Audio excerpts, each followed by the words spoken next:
Assalamualaikum warahmatullahi wabarakatuh. Pada video edukasi kali ini, kami dari kelompok 13 akan membahas materi tentang kebijakan komunikasi pemasaran terpadu. Baik, tanpa berlama-lama lagi, langsung saja kita mulai ke pembahasannya. Yang pertama, yaitu mengembangkan komunikasi yang efektif. Menurut Kotler dan Keller, komunikasi pemasaran adalah sarana perusahaan untuk menginformasikan, membujuk, dan mengingatkan konsumen secara langsung maupun tidak langsung tentang produk yang dijual. Komunikasi pemasaran mampu membentuk ekuitas merek dan penjualan produk.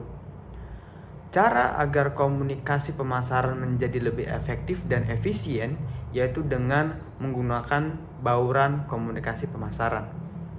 Bauran komunikasi pemasaran terdiri dari 8 model komunikasi utama, yaitu iklan, promosi penjualan, acara dan pengalaman, yaitu berupa kegiatan dan program yang disponsori perusahaan yang dirancang untuk menciptakan interaksi harian atau interaksi yang berhubungan dengan merek tertentu. Kemudian ada hubungan masyarakat dan publisitas, lalu ada pemasaran langsung, kemudian ada pemasaran interaktif, lalu ada pemasaran dari mulut ke mulut, yaitu komunikasi melalui lisan, yaitu yang terakhir ada penjualan personal. Baik, untuk pembahasan selanjutnya akan dibahas oleh teman saya. Menurut Kotler dan Keller sendiri, bauran pemasaran pada produksi itu ada 4P, yaitu Product, Price, Promotion, dan Place. Nah, sedangkan menurut Kotler dan Keller, dalam penerapan bauran komunikasi, itu ada yang terpenting yakni advertising atau periklanan. Yang pertama itu observasi untuk pengiklanan. Yang pertama adalah pengulangan, jadi terus diulang-ulangkan. Yang kedua, penguatan ekspresivitas, bagaimana kreativitas dari iklan tersebut. Dan impersonalitas, yakni pemirsa atau konsumen itu tidak wajib memberikan perhatiannya karena dialog satu arah tadi. Baik, selanjutnya yaitu ada implementasi DIMC atau Integrated Marketing Communication berdasarkan prinsip syariah. Menurut Anwar dan Said menjelaskan bahwa instrumen media komunikasi pemasaran yang digunakan yaitu Integrated Marketing Communication dapat dilakukan berdasarkan dengan prinsip syariah. Seperti yang pertama yaitu advertising atau iklan.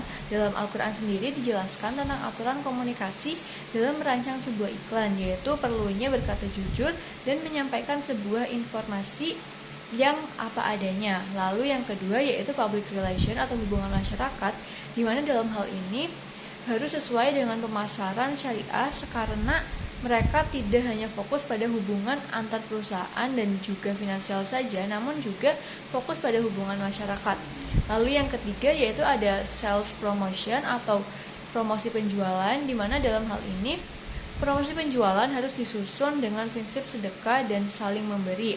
Lalu yang keempat yaitu ada games dan kontes atau undian, dan di mana dalam Islam permainan kontes dan undian berhadiah untuk konsumen diperbolehkan. Namun dengan catatan bahwa undian tersebut bersifat bukan judi, lotre, ataupun undian yang sifatnya mempertaruhkan nasib para partisipan.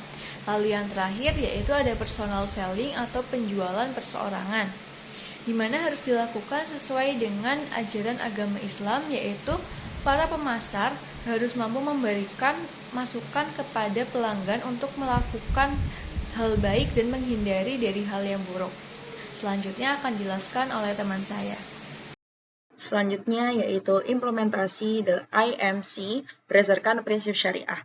Berdasarkan Anwar dan Said di tahun 1996 menjelaskan bahwa instrumen media komunikasi pemasaran yang digunakan Integrated Marketing Communication dapat dilakukan berdasarkan dengan prinsip syariah. Seperti pertama, advertising atau iklan. Dalam Al-Quran dijelaskan aturan tentang komunikasi dalam merancang sebuah iklan, yaitu perlunya berkata jujur dalam menyampaikan sebuah informasi. Kedua, public relation atau hubungan masyarakat. Dalam hal ini harus sesuai dengan pemasaran syariah karena mereka tidak hanya fokus pada hubungan antar perusahaan dan finansial saja, namun juga fokus pada hubungan masyarakat. Ketiga yaitu sales promotion atau promosi penjualan. Dalam hal ini, promosi penjualan harus disusun dengan prinsip sedekah dan saling memberi.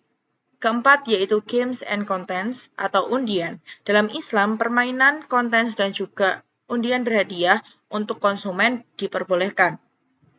Namun dengan catatan bahwa undian tersebut sifatnya bukan judi, lotre, ataupun undian yang sifatnya mempertaruhkan nasib para partisipan.